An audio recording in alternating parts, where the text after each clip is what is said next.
ang aking impeachment, sinasabi ng mga lawyers, they are more than confident na mananalo sila sa impeachment. Ako naman, I am most confident with the lawyers working on my impeachment case.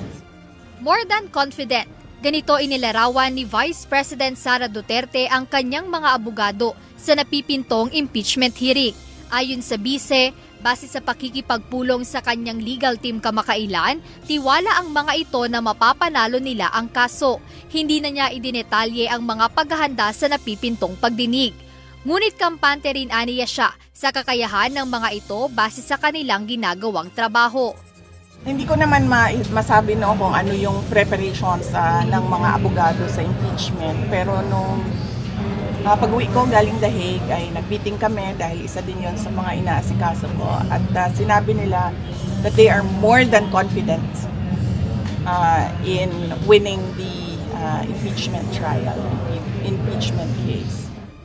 Muli rin niyang ipinaliwanag ang pag-eendorso kina Senator Amy Marcos at Representative Camille Villar. Ito'y matapos sabihin ng ilang kongresista na ang hakbang na ito ni VP Sara ay isang paraan upang maseguro ang maraming kakampi sa Senado pagdating ng paglilitis. Yun ang obligation ko sa ngayon, nakiusap ang dating Pangulong Duterte para sa mga senators.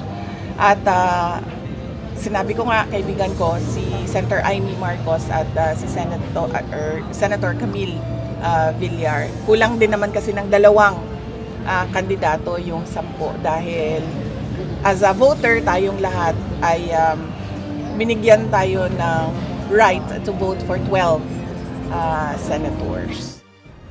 Dagdag pa ni VP Duterte na ang pagpili kay Senator Marcos at Representative Villar ay tugon sa hiling na tulong ng kanyang ama na si dating Pangulong Rodrigo Duterte na buuin ang senatorial slate ng PDP laban.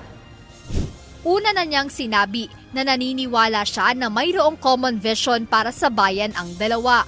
Hangad umano ng mga ito na gawing payapa at masagana ang Pilipinas at naniniwala rin si VP Sara na kaya nitong buwagin ang aniyay political division sa bansa. Jed Neresina, UNTV News and Rescue. Diyos ang aming sandigan, serbisyo publiko ang aming pinahahalagahan.